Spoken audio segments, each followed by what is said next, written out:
Donc là, on va passer à ce format table ronde qui me paraît aussi un moment d'échange important après ces 2 jours.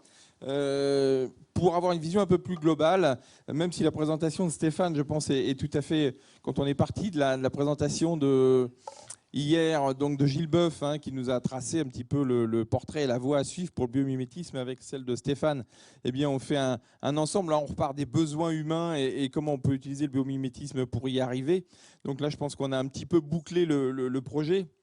Donc ce que je voudrais, c'est qu'on échange évidemment sur la question qui a été posée pour cette table ronde. Est-ce que le biomimétisme peut nous aider justement à protéger cet écosystème polaire, ces écosystèmes polaires? D'abord, je vais laisser la parole à Tariq et à Alain, qui ne sont pas intervenus, je dirais, en tant que conférenciers ces 2 jours, pour qu'ils se présentent. Et puis après, eh bien, j'attaquerai un petit peu mes questions. Et puis après, on vous passera aussi le micro, parce que j'imagine que vous avez encore des questions aussi peut-être sur cette conversation des écosystèmes, cette conservation des écosystèmes, et puis peut-être des questions que vous n'avez pas encore eu le temps de poser aux intervenants qui sont encore présents. Donc, Alain, on ne t'a pas encore entendu, on a vu ton livre, tu en as signé quelques-uns, j'espère, ce midi. Peux-tu nous présenter tes activités et justement aussi nous brosser pourquoi tu as écrit un livre qui s'appelle donc Biomimétisme? Prends le micro. Donc déjà, je me présente, Alain Thierry, je suis professeur à l'université d'Aix-Marseille et Avignon en même temps. À l'origine, je suis zoologiste et écologue et travaillant sur les milieux aquatiques et invertébrés aquatiques des eaux continentales. Donc déjà, le monde polaire m'était un petit peu étranger, on va dire, à l'origine, étant donné que je suis dans un institut qui s'appelle l'Institut méditerranéen de biodiversité et d'écologie. Alors méditerranéen, c'est assez éloigné bien sûr des pôles, mais on retrouve finalement dans le milieu méditerranéen, avec en particulier les problématiques de l'assèchement, les mêmes contraintes que dans les milieux arides, polaires. Voilà, donc on a exactement les mêmes, des mêmes solutions.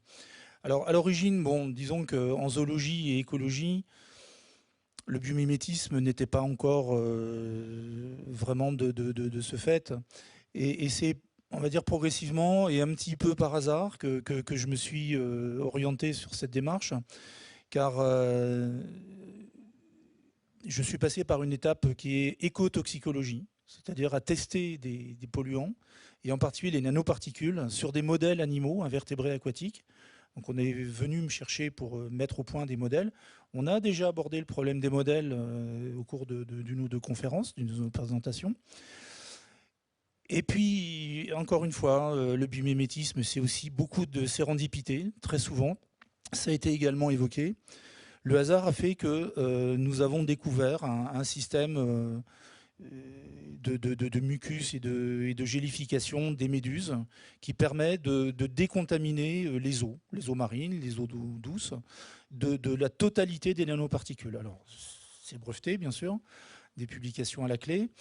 Et à partir de là, j'ai découvert un monde qui était tout à fait passionnant.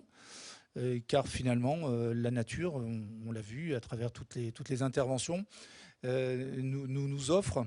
Alors, j'ai entendu 2-3 fois le mot utilité ou utiliser la nature. Alors, on ne l'utilise pas, la nature. On s'en inspire et d'abord on l'observe. Première chose, ça c'est la démarche, on va dire, du zoologiste et du naturaliste. Ensuite, on a une démarche qui, très souvent, enfin à mon sens en tout cas, est un petit peu par hasard. Faire coller, faire fitter quelque chose avec une démarche. Je pense qu'il y a beaucoup de hasard dans les... Alors j'ai quelques exemples qu'on pourra peut-être discuter on va développer tout à l'heure. Bon, c'est intéressant que tu parles de hasard, parce qu'en fait, quand on regarde le développement de Stéphane, là, on ne parle pas beaucoup de hasard, mais il y a quand même toute une méthodologie, justement, pour un petit peu, je dirais, accélérer le hasard, quand même. Donc, c'est une combinaison des deux. C'est une combinaison des deux, tout à fait. Oui. Alors après, si tu veux bien, on va passer aussi la parole à Tariq qui va se présenter, parce que Tariq était notre modérateur ce matin. Mais le biomimétisme, bien maintenant, c'est ton activité principale, on va dire. Donc dis-nous-en un peu plus, Tariq.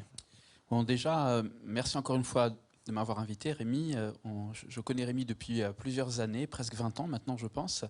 à travers nos activités polaires ensemble. Je dirais que j'ai du mal à me décrire en quelques minutes, mais je vais quand même essayer parce que j'ai toujours eu du mal à être dans une case. Et en fait, au départ, donc très impressionné par tout ce qui est maritime, surtout Méditerranée aussi. Hein, j'ai grandi au bord de la Méditerranée, les déserts chauds, très rapidement les déserts froids, découverte du Québec pendant mes études, gestion intégrée des ressources maritimes principalement, hein, mon approche. Et j'ai été pendant 13 ans directeur sciences et environnement, d'abord chef de projet, puis directeur sciences et environnement de l'équipe Cousteau et de la fondation Cousteau Society aux États-Unis, où mon principal boulot, c'était de travailler sur le terrain, surtout dans des pays en voie de développement, pour essayer de créer des aires marines protégées et faire le lien également entre protection de l'environnement, remarquable en termes de biodiversité, surtout dans des milieux tropicaux d'ailleurs, plus que dans des milieux polaires, et réduction de la pauvreté. Parce que vous ne pouvez pas faire de la protection de l'environnement dans des pays où les gens ont vraiment pas accès à leurs besoins essentiels, à des choses qui permettent de remplir leurs besoins essentiels. Et très rapidement, j'ai été un petit peu découragé de voir que face au changement climatique, face au plastique qui arrivait dans les aires marines protégées, dont on essaye de faire des zones, créer toutes sortes de gouvernances, etc., quand on a un problème comme l'acidification des océans, on se dit à quoi ça va servir tout ça. Et donc j'ai eu envie de monter en amont, et c'est comme ça que je suis allé vers le biomimétisme, c'est-à-dire parler avec les industriels, parler avec les équipes de R&D pour essayer de trouver l'alternative au plastique de demain, pour essayer de trouver des stimulants dans la nature qui nous montrent que c'est possible de faire de l'innovation en fixant du carbone et non pas en simplement arrêtant d'émettre du carbone, parce que c'est ce qu'on nous propose de mieux jusqu'à maintenant. Donc l'idée que c'est possible, si le vivant est capable de le faire et qu'on est aussi un organisme vivant dans cette planète vivante, pourquoi est-ce qu'on ne serait pas capable de se brancher sur l'énergie solaire, de fixer du carbone, de faire de la synthèse à température et à pression ambiante et d'utiliser l'eau comme solvant universel? Tout le vivant le fait et on s'est autoproclamé Homo sapiens sapiens et on ne serait pas capable de le faire. Je veux refuser ça et c'est comme ça que je me suis mis en route. Et donc maintenant, voilà. On en est tous un peu là, chacun à notre échelle. Maintenant, juste pour terminer ta présentation, Tariq, l'Institut des futurs souhaitables, quand même, oui, c'est ta nouvelle fonction. Voilà, c'est pour ça que je me suis engagé dans l'Institut des futurs souhaitables, mais avant ça aussi dans la création, le soutien de la création du CBIOS, dont la directrice est ici. Pourquoi? Parce que je me suis rendu compte que justement j'étais loin d'être seul à avoir fait ce constat, et que donc l'idée c'était de rentrer dans un réseau. On a créé ensemble d'ailleurs avec Kalina avant le CBIOS une association qui s'appelle Biomimicry Europa, et où on essayait vraiment de faire le lien déjà entre toutes ces personnes, que ce soit des ingénieurs, des scientifiques en recherche fondamentale, des architectes, des étudiants, qui avaient envie d'aller dans la même direction. Et l'Institut des futurs souhaitables m'a fait cette confiance, déjà le titre même, bon, ça donne envie, hein, on se dit, le champ est ouvert, voilà, m'a fait la confiance de me donner la direction d'un pôle biomimétisme pour essayer aussi, dans mon mandat, de faire des formations méthodologique justement à cette approche du biomimétisme en collaboration avec les scientifiques et surtout en collaboration avec le CBIOS et le réseau du CBIOS. Stéphane, pour continuer un petit peu sur ta présentation, toi tu es proche du Grand Nord parce que tu es canadien. Oui. Actuellement, le Canada prend de nouvelles options justement vers ces territoires nordiques. Est-ce que toi tu penses justement que ces nouvelles options peuvent amener justement, avec peut-être le biomimétisme et aussi peut-être d'autres prises de conscience, à une protection accrue des régions polaires? C'est sûr que la tentation pour aller vers le Grand Nord, c'est l'exploitation du Grand Nord. Je ne dis pas que c'est la position du Canada, pas du tout. Au contraire même, c'est tout l'inverse. Mais c'est une mine d'or pour beaucoup d'industriels, le Grand Nord. Le fait que les voies s'ouvrent, le fait que la glace fonde, il y a des gens qui voient des milliards de dollars là, comme possibilité. Et ça serait vraiment déplorable d'utiliser la nature, comme vous le dites, d'utiliser le Grand Nord là, pour dépouiller les ressources qui sont présentes, avec tous les impacts potentiels aussi sur la biodiversité, qui est fragile aussi dans le Grand Nord. Donc, moi, je ne vois pas ça du tout comme ça, évidemment. Moi, je pense que si on est capable de démontrer que le Grand Nord peut nous apporter beaucoup de savoir-faire et beaucoup d'idées intéressantes pour améliorer nos vies, entre autres en matière de production d'énergie ou d'idées collaboratives ou un paquet de trucs, comme j'ai dit, bien, je pense qu'on va le voir sous l'œil de la valeur intellectuelle qu'elle a, et non pas la valeur de ses richesses naturelles. Moi, c'est vraiment plus comme ça que je l'entrevois. Et les travaux avec l'INQ et Sentinelle-Nord vont dans ce sens-là également. De bien comprendre le Grand Nord pour être en mesure de trouver des idées là-dedans et de le valoriser pour sa richesse véritable, à mon avis. Pour rebondir par rapport à ça, je voudrais poser... Alain, tu m'as donné un exemple hier par rapport à un animal moi, qui me fascine et qui nous fascine tous, qui est le narval. Et tu me parlais justement d'une adaptation en fait, du narval qui pouvait être utilisé en biomimétisme avec cette fameuse défense, cette incisive gauche. Est-ce que tu peux nous résumer justement ce qui est possible en étudiant la défense du narval? Alors, cette défense, qui peut être très longue, parce qu'elle peut dépasser les 2 mètres, voire 3 mètres, hein, selon...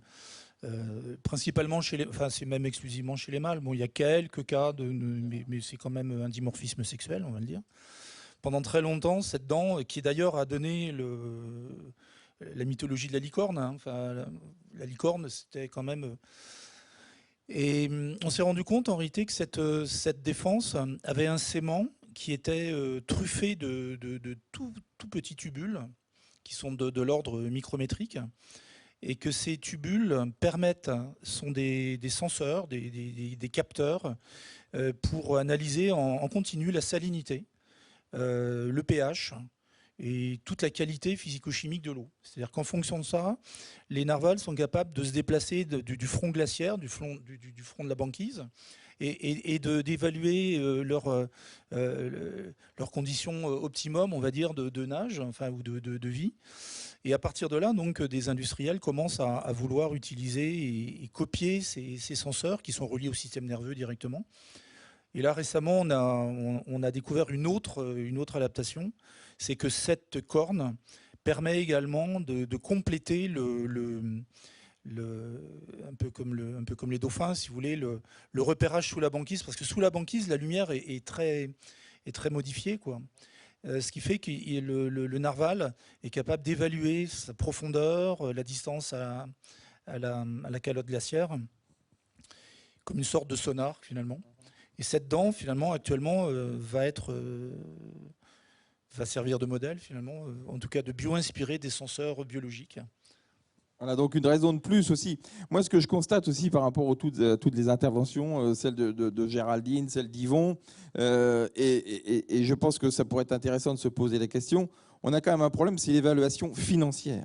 Parce que ce qui pose problème, c'est qu'évidemment, tout le monde a des belles idées, mais on a aussi très peu de solutions qui se mettent vraiment en place industriellement. On dit qu'il y a des startups qui démarrent, il y en a beaucoup qui ferment, qui ne durent pas. Est-ce que, justement, là, il ne faudrait pas trouver un moyen de ne rendre moins frileux, hein, peut-être une molécule spéciale, peut-être Géraldine a une solution pour rendre moins frileux les investisseurs. Et justement, dans les futurs souhaitables, est-ce que justement on prend en compte cette valorisation financière du biomimétisme? Alors il y a des tas d'études, entre autres aux États-Unis, qui ont essayé de faire cet exercice, entre autres dans un document qui s'appelle le Da Vinci Index, qui concernait avant tout les États-Unis, qui a été lancé par le Fairman Institute, pour faire une évaluation économique du potentiel du biomimétisme, de la bioinspiration. Parce que je tiens quand même à faire la distinction entre bioinspiration et biomimétisme. Et d'ailleurs, beaucoup de scientifiques nous reprennent en disant, nous, on préfère parler de bioinspiration. D'ailleurs, Gilles l'a dit hier. Et nous, on revendique le terme de biomimétisme comme étant la partie éco-conception, donc orientée vers la résolution de problèmes de société, développement durable, mais aussi, pourquoi pas, humaniste. Et ça, c'est pas toutes les solutions d'ailleurs qui sont dans les modèles non humains, parce qu'il faut aussi ramener cette dimension humaniste qui est très importante. Et la bio-inspiration, donc, c'est l'ensemble un peu plus vaste de s'inspirer du vivant pour résoudre un challenge. Alors, ceci étant dit, moi, je me méfie un petit peu de ces évaluations économiques qui sont un petit peu comme Madame Irma, qui essaye de dire, voilà, il y aura tant de milliards de dollars qui seront... Ce qui est plus important aussi, en parallèle, et là, je vais peut-être rajouter de la complexité, mais c'est indispensable, c'est de re-questionner comment on mesure la performance. Et c'est un débat très courant. Si jamais, comme le dit mon ami Patrick Vivray, la notion de bénéfice, qui au début vient du latin benefactos, les bienfaits, se réduit à une colonne de chiffres, et qu'on ne compte pas les externalités négatives dans les processus de fabrication, de transport, d'utilisation, et qu'on n'est pas responsable de ces externalités, alors là, je pense qu'il y a un biais très grave dans l'évaluation de la performance. Et il convient aussi, dans cette période de transition, de travailler sur ces questions-là. Ceci étant dit, ça ne veut pas dire qu'il ne faut quand même pas jouer selon les règles du système actuel. Mais il ne faut pas les prendre comme une finalité, parce que je pense qu'une partie du problème est là. Comment évaluait-on la performance? Si tu prends l'exemple, Rémi, d'un produit dit écologique plus cher et que tu réintègres le coût mutualisé pour la société à travers la pollution, etc., tu te rends compte en fait qu'il coûte moins cher que le produit soi-disant moins cher. Et justement, au Canada, donc on sait qu'en Amérique du Nord, la finance et tout ça, c'est quand même important. Est-ce que toi, justement, dans tes cours, dans tes formations, dans les industries et tout ça, est-ce que justement, c'est les industries qui viennent te faire, qui te font intervenir, justement, est-ce que ça fait partie aussi de leurs priorités également, de voir le biomimétisme? Oui, mais qu'est-ce qu'on y gagne et comment, quoi? On voit de plus en plus de compagnies qui sont éco-responsables. Ça, c'est clair. Il y a un mouvement social assez fort aussi vers l'éco-responsabilité, vers des valeurs qui sont plus planétaires, vers la protection de l'environnement et tout ça. Il y a des incitatifs aussi économiques. Le gouvernement a mis des incitatifs pour permettre aux entreprises de développer des produits comme ça. Il y a des grappes aussi de compagnies. Il y a des regroupements, comme à Québec, on a Ecotech, qui est un regroupement de compagnies qui développent de façon beaucoup plus responsable. Et je ne dis pas qu'ils font de la bio-inspiration nécessairement, mais qui ont une empreinte écologique qui est réduite. Donc, je dirais qu'on a une belle tendance qui se dessine ici à l'horizon. Et avec les jeunes qui sont de plus en plus éco-responsables aussi, moi, je suis impliqué dans des éco-villages, des projets d'urbanisme à petite échelle où on vivrait de façon beaucoup plus pure, entre guillemets, ou plus proche de la nature. Ça, je vois ça lever beaucoup en Amérique du Nord. Il y a énormément de projets de cette nature-là. Donc, je vois que les jeunes vont emboîter le pas, puis il faut les former dans ce sens-là, puis les soutenir également dans ce sens-là, beaucoup, beaucoup. Alors, je répondrais un gros oui à cette question-là, qu'il y a une tendance vraiment. Alain, tu pourrais peut-être nous parler d'un exemple, je pense que tu traites aussi dans ton livre, qui est malheureusement un gros flop industriel. Ce sont ces fameuses pales d'éoliennes qui avaient été mises au point à partir des baleines à bosse, des nageoires de baleines à bosse. Il y a une société qui s'est développée autour de ces pales d'éoliennes. Est-ce que tu peux nous dire quelques mots sur ce principe? Est-ce que tu entrais dans ton livre peut-être, enfin... D'abord, la découverte de la réduction des flux, parce que finalement c'est ça, c'est un problème énergétique, la réduction des flux, qu'ils soient d'eau ou même d'air, parce que finalement on s'aperçoit que les tubercules des nageoires antérieures, c'est les pectorales donc, des baleines à bosse, c'est quelque chose qui a été découvert par hasard, par un chercheur américain qui cherchait une petite peluche pour une petite maquette pour sa fille. Maquette, oui. Et qui, dans le magasin, a vu donc cette petite maquette avec des bosses qui étaient fidèlement reproduites. Et il a dit, mais non, c'est lisse. Lui pensait que c'était lisse. Et puis finalement, il a fait ses découvertes, il a fait ses recherches, il s'est rendu compte. Et à partir de là, donc encore une fois, un petit côté hasard, quoi. Il a développé un modèle mais qui finalement a du mal à percer. Effectivement, un industriel a développé le modèle, mais encore une fois, moi je suis assez surpris de voir que la problématique des industriels, je m'avance peut-être un peu, mais c'est pas forcément d'être frileux, c'est de faire au moindre coût et c'est la difficulté que l'on a. Par exemple, actuellement, les énergies vertes en France, malgré les COP, etc., on est encore dans une civilisation d'exploitation, gaz, pétrole, voilà. Et sortir de cela, parce que finalement, c'est un problème aussi de stratégie énergétique. Dans la nature, les organismes, que ce soit végétaux ou animaux, fonctionnent selon une sorte d'échelle qui va des stratégies, enfin, je pense que vous connaissez ces stratégies, qui sont les stratégies soit R, soit K. Alors, c'est de l'écologie fondamentale, mais de temps en temps, il est nécessaire de revenir sur ces fondamentaux. Une stratégie R, ce sont des organismes qui vont exploiter la nature. Il y a énormément d'animaux qui exploitent la nature, sans se préoccuper de leur survie. Ils pondent énormément d'œufs, un taux de mortalité extrêmement fort. Ils exploitent. Lorsque les ressources deviennent fragiles ou même disparaissent, l'espèce, tout d'un coup, va péricliter. Elle ne va pas disparaître, mais elle va, dans son cycle, se mettre un petit peu soit en veille ou en tout cas résilier lorsque les ressources vont revenir. Et puis à l'opposé, il y a la stratégie K. Ce sont des organismes comme l'Aigle, par exemple, qui spontanément vont, par exemple, diviser leur aire de chasse. Alors bon, c'est un peu schématique, mais sur un espace, ils vont par exemple chercher les proies, lapins, etc. On va dire le lundi, ils vont être par exemple au nord. Après, donc ils vont cloisonner pour que les ressources puissent se régénérer. Bon, ils font peu de petits, ils les élèvent, donc un taux de mortalité extrêmement faible. Ça, c'est les grandes lignes. Et l'homme là-dedans, il est tout. Il est à la fois R, il est à la fois K. Or, les espèces ne sont pas tout. Elles sont soit... Alors, il y a un gradient entre 0 et 100%. Il y a des espèces qui sont, par exemple, à 60% R, un petit peu K, etc. Mais l'homme, lui, il est 100% R et 100% K. Et ça, c'est le problème de l'humanité. Donc, actuellement, on se retrouve avec une économie qui, finalement, est complètement dominante. On n'a pas parlé là dans la bio-inspiration, mais par exemple, il y a une source de financement qui est extrêmement importante, ce sont les armées. Les armées financent énormément de découvertes, en tout cas de modèles. Moi, je travaille avec un ami sur Bordeaux, dont la plus grande source de financement, c'est la DARPA, c'est-à-dire le système américain parce que les militaires ont besoin d'optimiser, de fluidifier.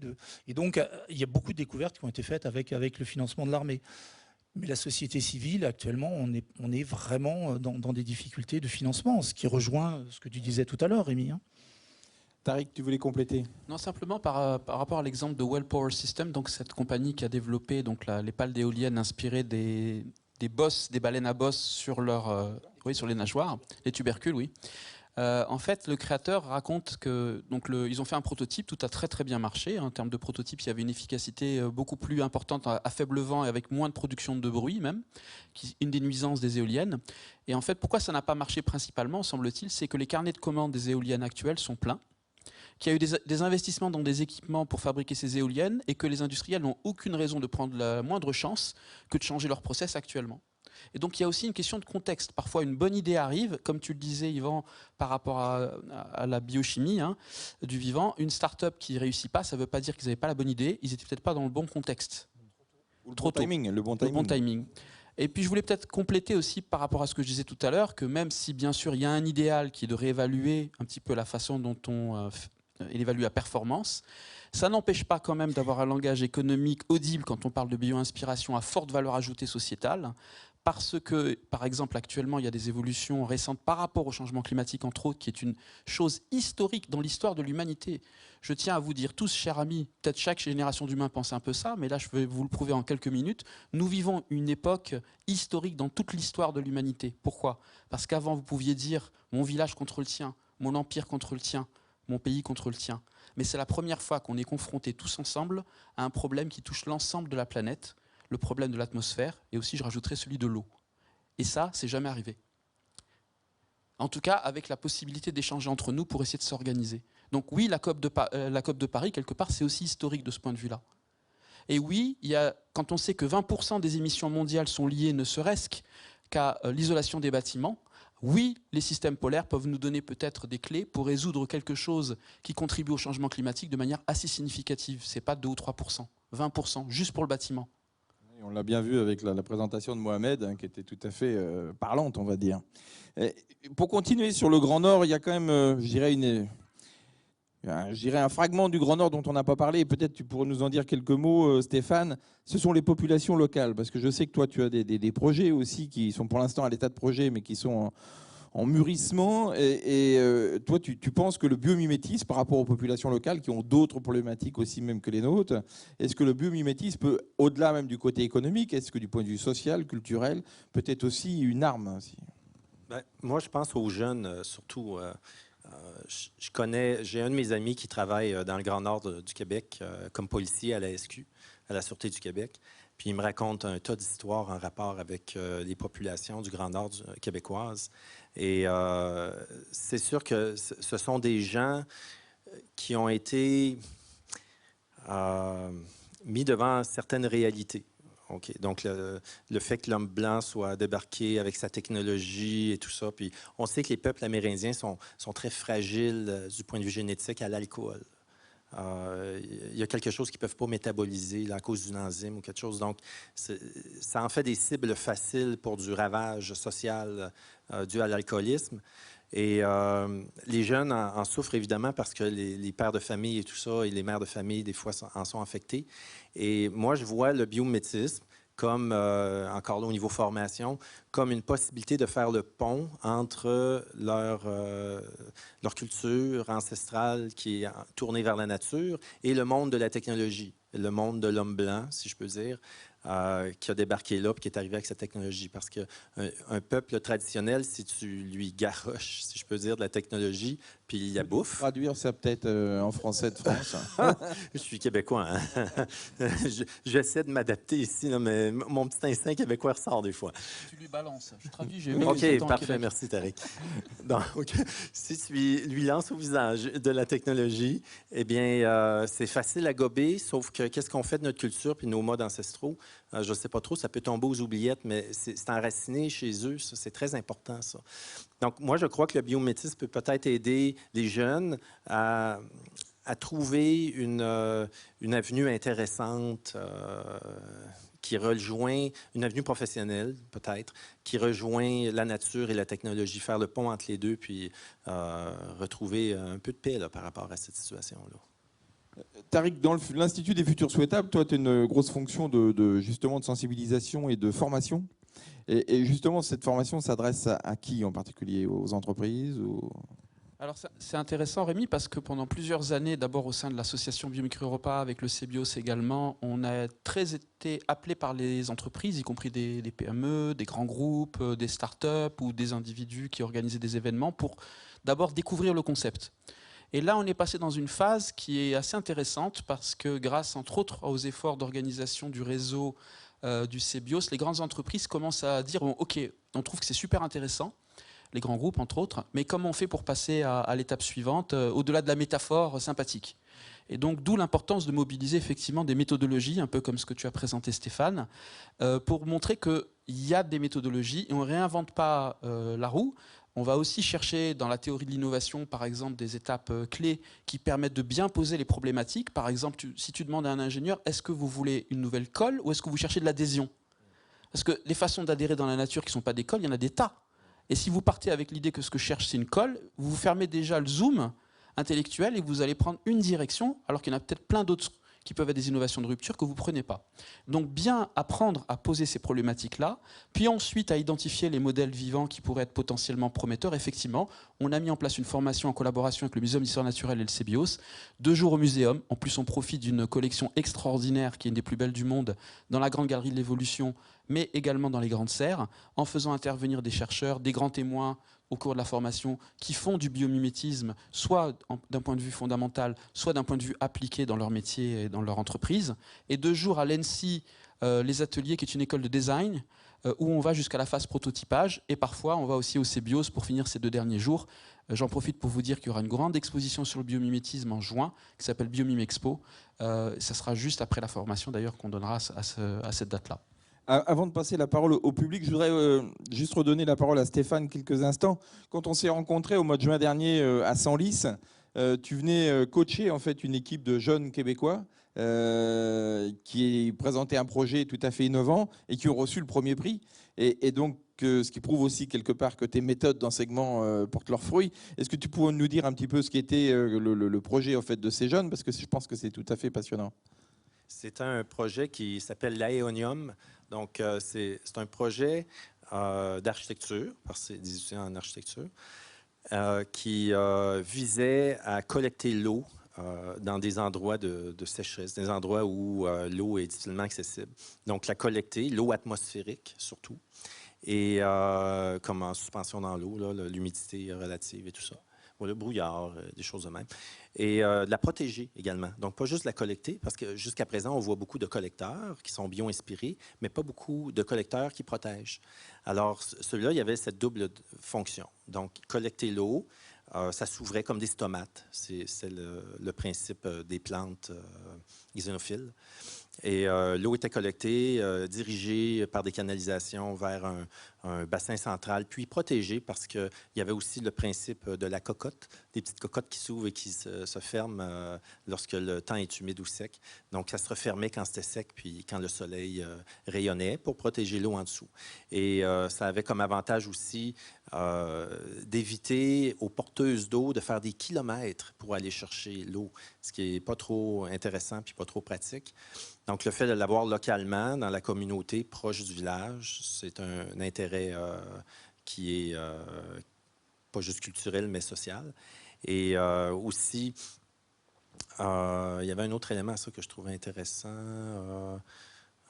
Non, je pense que ça tourne, c'est un dôme, c'était comme un dôme, c'était bien pensé, ça avait tout été développé avec un logiciel de conception et tout. Alors pour compléter cette table ronde, maintenant on va vous passer le micro aussi également. J'espère que vous avez d'autres questions. Il y a encore un certain nombre d'intervenants qui ont parlé hier après-midi et aujourd'hui qui sont présents. Donc n'hésitez pas à nous interroger sur tout ce qui vous vient à l'esprit sur le Grand Nord, mais peut-être aussi plus largement sur le biomimétisme. Pardon, bonjour messieurs, merci. Et le Grand Sud, oui. Merci. Vous dites qu'il va y avoir une exposition en juin sur le biomimétisme. Et où aura lieu cette exposition? Alors, elle aura lieu sur le site du CEBIOS à Senlis, dans la ville de Senlis. Il y aura une navette qui sera organisée d'ailleurs à partir de Paris pour l'occasion. Et ça sera le 28-29 juin. Merci Kalina. D'accord, merci. Il y a un petit prospectus à l'entrée sur la table si jamais vous êtes intéressé qui vous donne les infos. Merci. Et d'autre part, pour toute l'importance... Enfin, vous m'excuserez, je ne suis pas du tout scientifique, mais bon, c'était très intéressant. Vous dites que le Nord peut apporter beaucoup de choses, mais quand on voit déjà que la Russie, que le Canada, que le Danemark commencent à vouloir se disputer les voies du Nord, qu'on taille dans les icebergs pour prendre l'eau, alors que les icebergs c'est quand même en danger, qu'on est plus vers la course au profit immédiat, est-ce que ça vous effraie pas un peu? Moi, personnellement, ça m'effraie. Voilà. Moi, je vais me permettre de répondre par rapport à ça, parce que je pense que sur les régions polaires et sur l'Arctique en particulier, il y a énormément de désinformation dans les presses et dans les médias. Et moi, je travaille beaucoup sur la question. Et donc, déjà, on ne taille pas dans les icebergs et on ne peut pas les transporter, les icebergs. Il y a eu de nombreuses modélisations qui ont été faites et on peut les transporter, mais quand ils arrivent, il n'y en a plus, donc ça ne sert à rien. Mais c'est vrai que tous ces projets un peu pharaoniques attisent les médias et attirent les médias également. Et donc, on en fait des gorges chaudes.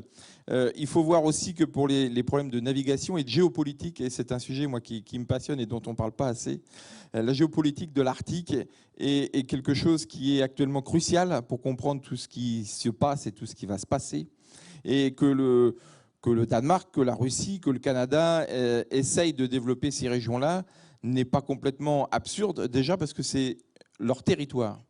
Et il faut bien se dire que la France est assez mal placée pour donner des leçons dans ces régions-là, parce qu'on a bien du mal à gérer la Guyane, par exemple, ou d'autres écosystèmes qui sont sous la couronne française ou la domination du gouvernement français. Et donc, on est assez mal placé et on stigmatise beaucoup le Grand Nord et les pays nordiques. Mais il faut savoir que ce sont des territoires qui appartiennent à des pays souverains. Et donc, il faut rester aussi assez modeste. Nous avions la chance hier, enfin j'espère que c'était une chance d'ailleurs, d'avoir Madame Royal qui était parmi nous hier après-midi, qui est venue un petit peu se frotter au problème de biomimétisme arctique. Et elle a une place d'observateur pour représenter la France au Conseil de l'Arctique. J'espère qu'elle pourrait y apporter un peu sa pierre à l'édifice. Mais la géopolitique de l'Arctique, il faut la voir de façon beaucoup plus globale et de façon beaucoup plus précise que ce qu'on peut l'avoir en France par le petit bout de la lorgnette de certains médias qui font des raccourcis avec des dépêches AFP qui sont souvent truffées de bêtises. Donc il faut faire très très attention à la lecture de tout ce qui s'écrit sur les régions polaires actuellement. Excusez-moi, madame. Non, mais c'est pas pour juger, je comprends bien. Je comprends bien, c'est pas pour juger, mais ce qu'il faut, c'est vraiment faire très très attention parce que souvent, on sort de son contexte une information, on en fait tout de suite des pages entières et des médias. Moi, quand il y a un ours famélique qui est filmé ou photographié, on m'appelle 3 fois par jour pour me dire qu'est-ce que j'en pense.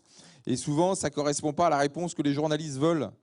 Parce que eux, ils veulent dire, ah oui, c'est super, on a une preuve du réchauffement climatique. Alors que comme on sort un ours polaire, une photo d'un ours polaire dans un endroit donné, et on veut lui faire dire ce qu'on a envie de dire, il faut faire très très attention à toute cette manipulation médiatique. D'autres questions peut-être? Je voulais revenir à la première carte que Stéphane a présentée. On voit le Canada qui est... Je suis là. Le Canada qui est tout fin, à côté des États-Unis qui sont obèses. Comment peut se passer le voisinage, la bonne cohabitation entre les deux? Est-ce que c'est de la concurrence? Est-ce que c'est de la coopération? Est-ce qu'il faut faire un mur? Il faut faire un mur, oui. Est-ce que c'est une question politique? Pour ma part, pour ce qui est du biomimétisme, parce que je ne peux pas parler vraiment je ne peux pas parler d'autres domaines que le domaine dans lequel je suis présentement. Donc, pour le biomimétisme, moi, j'entretiens de très bons liens avec les Américains. Pour les gens que je connais là-bas, ils sont très sensibilisés à l'environnement. Ils sont extrêmement préoccupés par la présence du président dont on ne veut pas nommer le nom.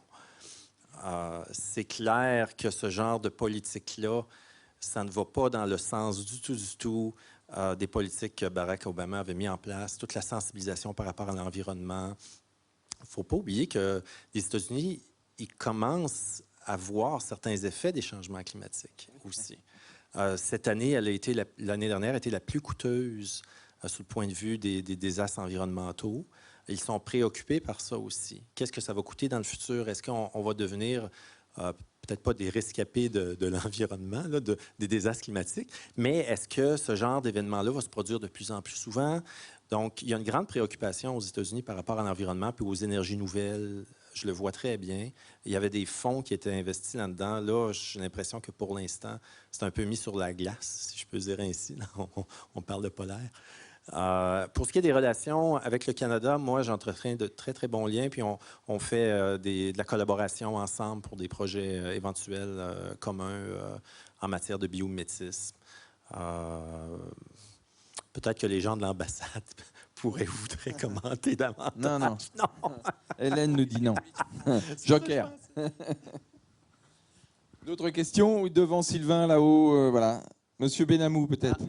Non, moi, c'était juste un petit complément sur les questions de géopolitique de l'Arctique et de l'ours polaire. Rémi Marion a écrit un excellent bouquin que vous pouvez vous procurer ici. Pas obligé. Merci, monsieur Benamou, dont tu es le co-auteur. Il y aura une question devant, Alain, après de Yvon, là. Hein, ouais, voilà, il y a madame. Moi, je voudrais poser une question par rapport au Grand Nord. J'ai l'impression, en vous écoutant aujourd'hui, que finalement, c'est pas très bien connu, que ça n'a pas été exploré depuis longtemps. Est-ce que vous pouvez me dire depuis quand on s'y intéresse et pourquoi? Tu pourrais répondre autant que moi, Rémi, mais moi, peut-être un petit mot déjà pour dire qu'effectivement, si on regarde les blancs qu'il y a eu sur les cartes jusqu'à récemment, et il y en a même encore au niveau des cartes marines dans l'Arctique et en Antarctique, effectivement, ça fait partie des dernières terres qui ont réellement été explorées déjà par des aventuriers envoyés par leur pays ou par leur compagnie, et puis très rapidement quand même ensuite par des scientifiques. En tout cas, en Antarctique, c'est même un petit peu l'inverse. C'est souvent des expéditions un peu nationalistes, mais aussi scientifiques qui ont à partir du 18e, 19e, 20e siècle, début du 20e, réellement commencé à explorer. Oui, pour résumer, il faut savoir quand même que la grande force d'exploitation, enfin tout ce qui s'est développé dans l'Arctique et en Antarctique date de, on va dire, il y en a eu avant, comme le disait Tariq, à la fin du 19e et début 20e, mais le grand effort de recherche date, on va dire, de la première année géophysique internationale de 1957-1958. Donc c'est tout à fait récent. Et c'est là qu'il y a eu le développement justement des expéditions polaires françaises, en particulier en France. Et donc tous les efforts qui sont faits. Là, actuellement, il y a une recrudescence. Et c'est vrai, par exemple, pour continuer à citer le Canada, l'ours polaire était relativement mal connu. Comme il est devenu un symbole du réchauffement climatique et que le gros problème, c'est de les compter. ces braves bestioles, parce que maintenant on sait qu'il y en a entre 25 et 31 000 sur l'équivalent de 21 millions de kilomètres carrés, eh bien il faut pouvoir les compter, donc il faut des moyens. Et le Canada, qui accueille à peu près 2/3 de la population d'ours polaires mondiale, a beaucoup investi dans ces recherches et continue. Il y a un énorme projet actuellement de recherche qui se met en place au Canada. Et donc c'est vrai que, comme le disait dans sa présentation Stéphane, le fait que les régions polaires soient, je dirais, en pointe par rapport au réchauffement climatique, bah, ça permet de lever des fonds. C'est aussi bête que ça. Et donc la recherche est en plein essor aussi dans ces régions-là. Je peux rajouter quelque chose, Bien Rémi? sûr, Alors, il y a aussi un autre aspect de l'aspect dans la question de découverte. Il y a la méthodologie scientifique, bon, voilà, qui est particulière, mais il y a aussi tout un savoir traditionnel. Et là, dans l'Arctique, au moins, ça fait quelques dizaines de milliers d'années qu'il y a des humains qui vivent là-bas, qui ont découvert aussi un lien à ces écosystèmes qui est totalement remarquable, parfois avec des adaptations qui peuvent être, elles aussi, source d'inspiration pour nous autres, qui n'avons pas vécu pendant des siècles dans ces conditions-là.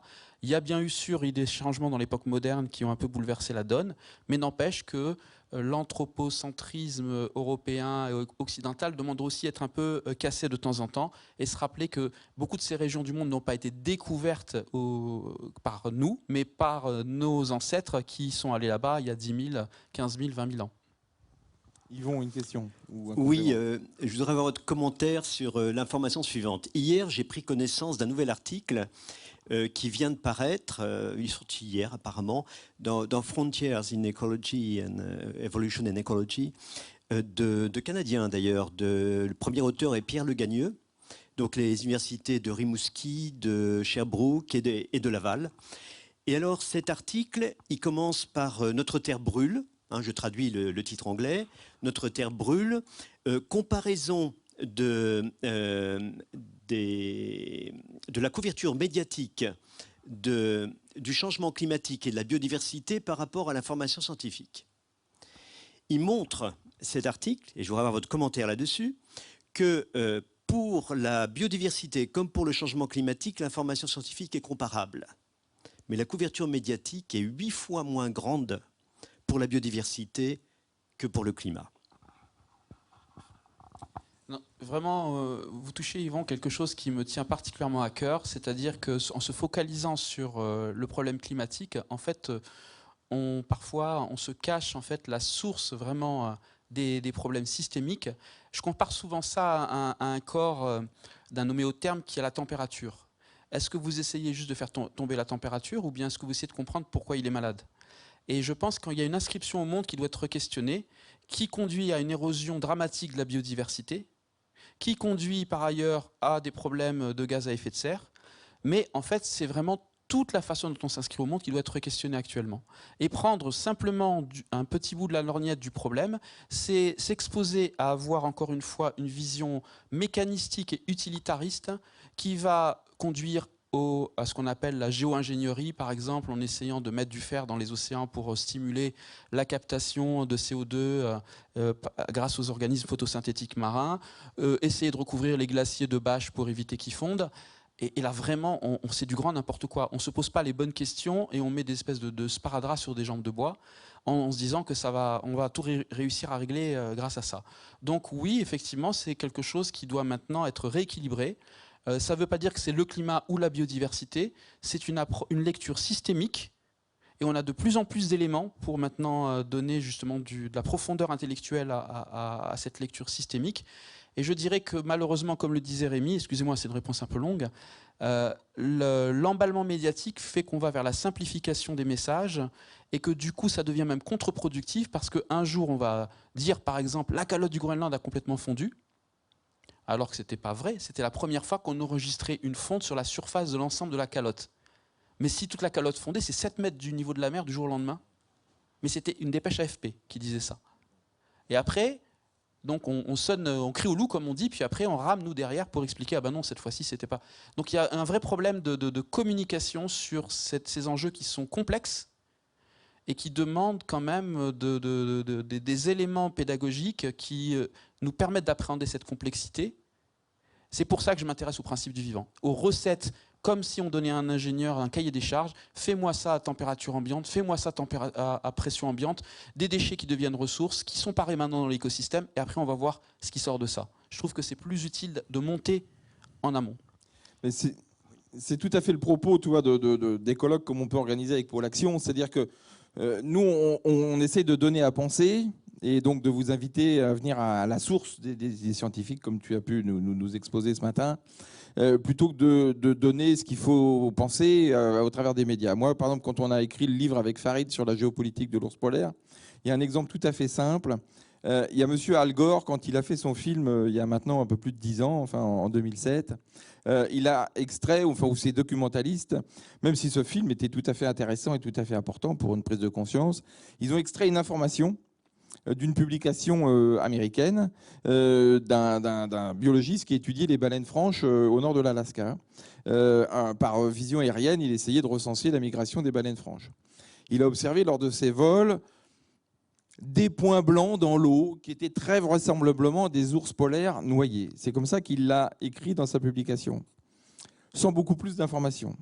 Ça a été repris par les documentalistes de Al Gore, qui l'a mis dans le film. C'est devenu un épiphénomène. L'ours polaire est depuis 2007, et ça vous pouvez le regarder du point de vue statistique, la présence de l'ours polaire sur les couvertures de magazines depuis 2007 est montée comme ça. L'ours polaire a été propulsé en avant. Et on s'est aperçu quelques années, parce que le monsieur qui avait fait cette publication, qui était absolument pour rien, a eu des gros problèmes avec son administration. Parce qu'on a dit, bah, voyez, ce que vous avez publié comme information, ça nous a posé des gros problèmes, surtout en Alaska avec les pétroliers, parce que ça prouve que le réchauffement climatique a une incidence immédiate sur l'ours polaire, parce qu'il n'y a plus de banquise, et donc ça nous pose des gros problèmes. Et donc le scientifique qui a publié ces travaux a eu d'énormes problèmes avec, il a été mis à pied même de son laboratoire. Alors qu'il y était pour rien, lui, c'était une partie de sa publication. Et donc, on voit bien que cette information, médiatisation, que l'on extrait du contexte, et comme tu le disais, on extrait beaucoup le climat, il y a énormément de choses sur le climat, mais très très peu de choses sur la biodiversité, parce que là, on n'est plus dans un domaine scientifique, ni objectif, on est dans une surenchère d'informations, et en plus qui s'emballe, un petit peu comme le réchauffement climatique, et l'information qui va autour s'emballe également.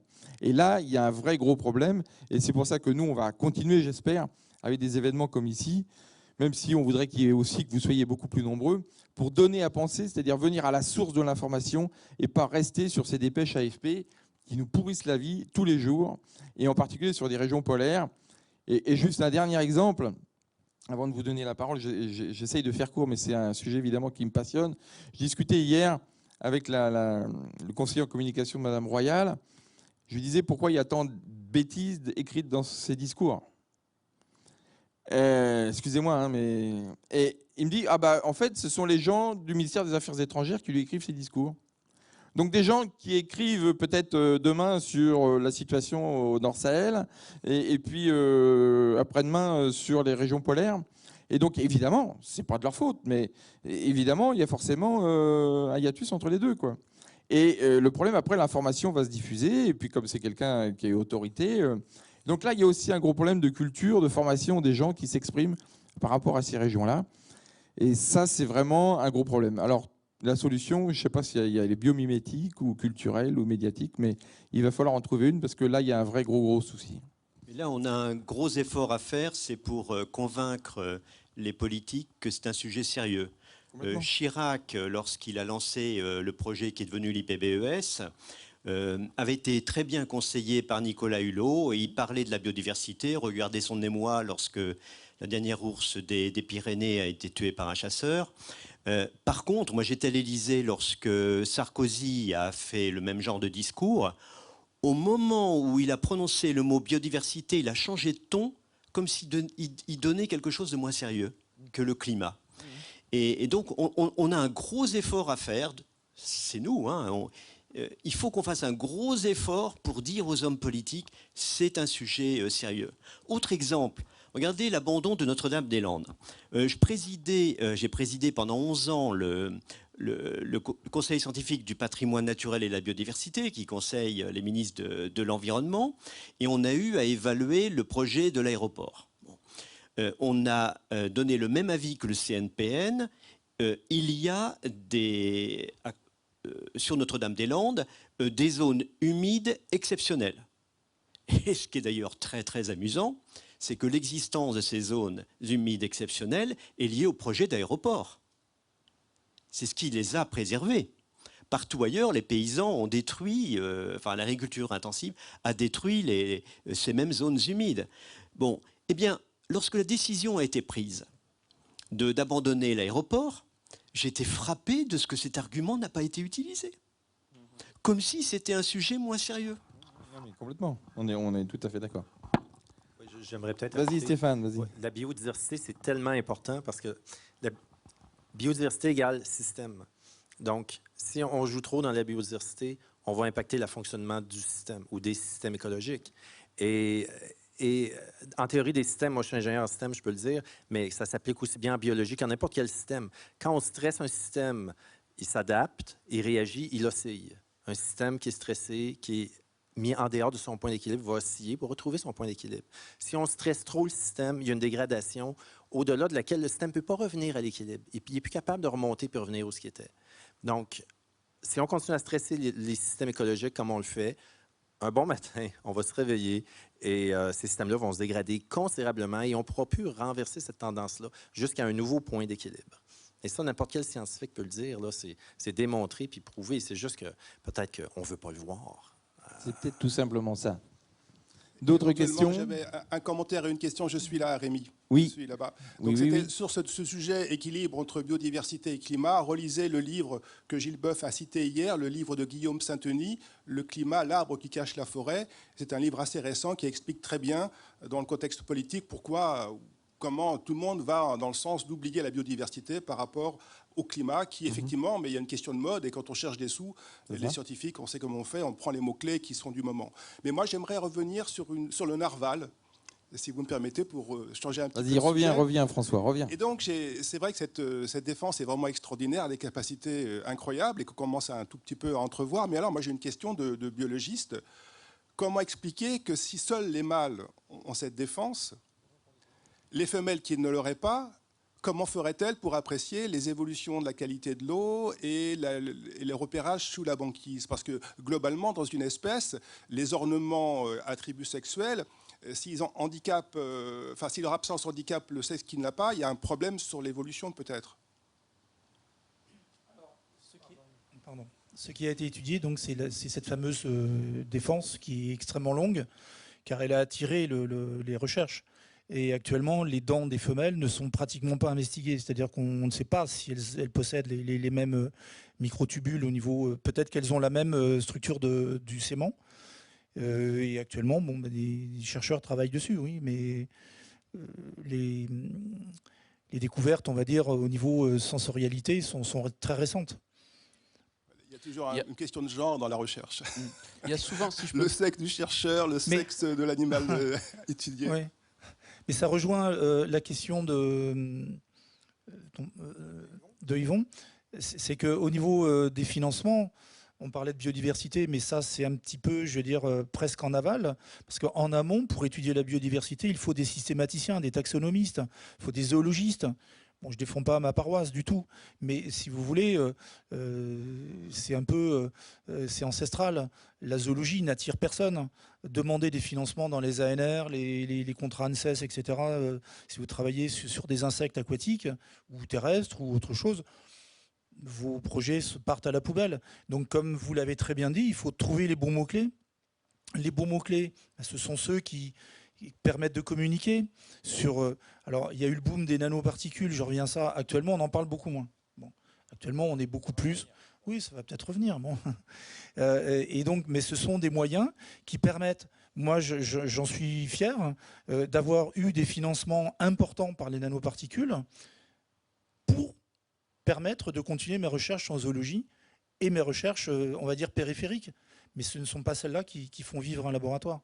Donc après, les quelques chercheurs qui travaillent sur la dent du narval, peut-être dans quelques mois, années, auront un peu de financement pour compléter. Mais actuellement, non, on n'en est pas là. Non, juste pour, il s'avère que j'ai collaboré sur les requins en mer Rouge avec un chercheur qui a ensuite travaillé sur les narvals, un Canadien d'ailleurs, enfin un Anglais qui est maintenant à l'université canadienne, l'université de Windsor. Il s'appelle Nigel Hussey. Et qui, alors je n'ai pas de certitude sur d'autres fonctions dans le narval, mais ce qui est intéressant, c'est de parler de la multifonctionnalité et aussi d'un phénomène qu'on retrouve souvent dans le vivant qu'on appelle l'exaptation. Et c'est quoi l'exaptation? C'est par exemple le fait qu'au départ, semble-t-il, en tout cas les dinosaures ont développé des plumes pour des raisons de thermorégulation et qu'ensuite cet organe a servi à cette structure a servi à autre chose. Donc il peut très bien y avoir un dimorphisme sexuel qui pousse par exemple à l'apparition d'une structure. Et d'abord, dans le vivant, on est souvent dans la multifonctionnalité, c'est-à-dire ça sert de dimorphisme sexuel, ça sert à capturer les poissons, ça a été filmé par Nigel Hussey dans le cas des narvals également, à les aider à capturer les poissons. Ça sert de détecteur effectivement par rapport au gradient de salinité, mais également éventuellement, on est en train de l'étudier, un peu comme les vibrisses des phoques, pourquoi pas suivre également les turbulences que les poissons laissent, y compris les microflux exactement. Une fois que les poissons sont plus là, ils sont quand même capables de suivre le flux. Et on est en permanence dans le vivant dans la multifonctionnalité. Et en plus de ça, on rajoute là-dessus de l'exaptation. Donc il peut très bien y avoir une raison qui explique pourquoi les mâles, par dimorphisme sexuel, ont eu une dent plus longue. Mais de toute façon, on est dans la multifonctionnalité. Une autre chose, Rémi, si tu me permets encore d'abuser de mon temps de parole, c'est par rapport à ce lien carbone, atmosphère et biodiversité. Moi, je suis quand même toujours sidéré de voir que si on regarde le temps profond, et tu m'as appris aujourd'hui que c'était 3,95 maintenant peut-être milliards d'années, il y a quand même une tendance sur la Terre, semble-t-il, à ce que la biodiversité extrait du carbone qui était dans l'atmosphère pour l'enfermer dans le stock, c'est-à-dire dans le sol, dans la croûte terrestre. À travers quoi? À travers l'activité photosynthétique du passé et l'absence de dégradation de matière organique pendant une certaine période de l'histoire de la Terre qui a produit le charbon. Les hydrocarbures, c'est du soleil qui a été fixé par des plantes qui s'est retrouvé enfermé dans le stock. Les falaises d'Étretat, ce sont des organismes marins qui ont développé des coquilles en fixant du carbone enfermé dans le stock. Et qu'est-ce qu'on fait depuis 150 ans? On fait exactement l'inverse. On reprend le carbone qui était sorti du flux et on le remet en circulation. Et c'est la biodiversité qui a eu tendance à faire ça pendant des millions et des millions et des millions d'années. Alors voilà, ça demande juste de se poser des bonnes questions. Merci, ce sera peut-être la conclusion. Je voudrais... vous avez encore une question, alors ce sera la dernière. Monsieur, devant Alain, il est où? Vas-y Alain, vas-y.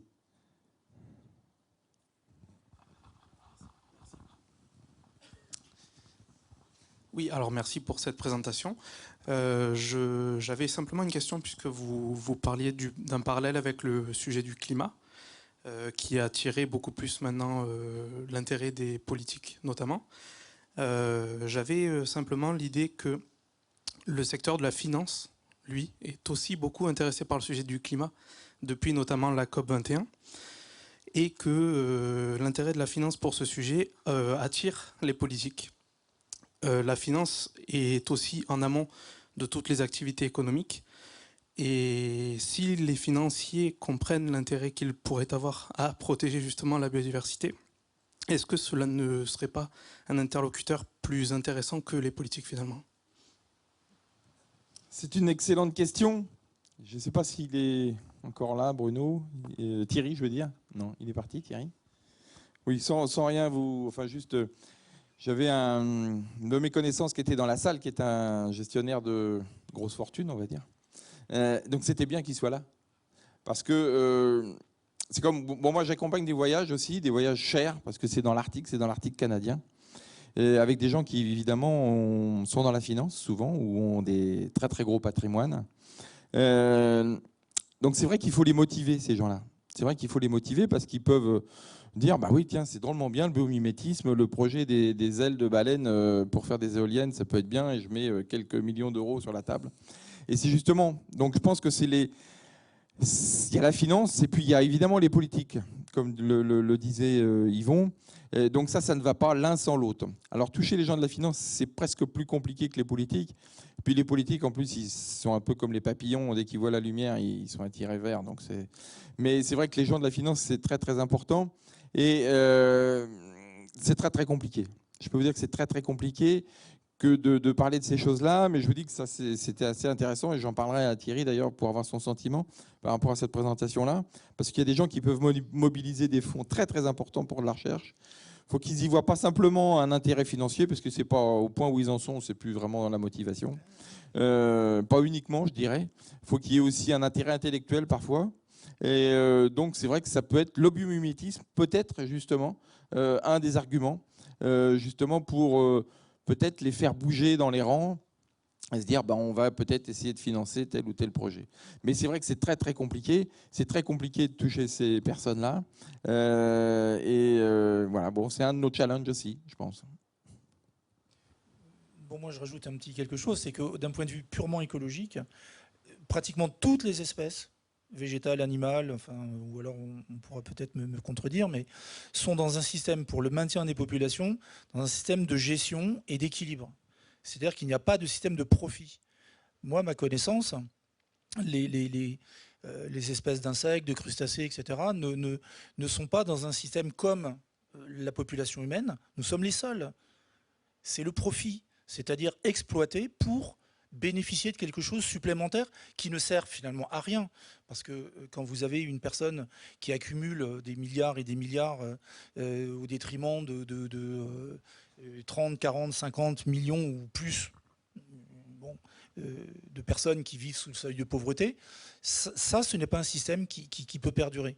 Alors ça perdure à l'échelle humaine, générationnelle, mais à l'échelle, on va dire, même des civilisations, mais à l'échelle invertébrée ou même vertébrée, ça ne fonctionne pas. Donc, nous sommes dans ce schéma. Intéresser les personnes, les philanthropes, on en trouvera quelques-uns. Mais globalement, je suis un petit peu pessimiste là, sur ce sujet.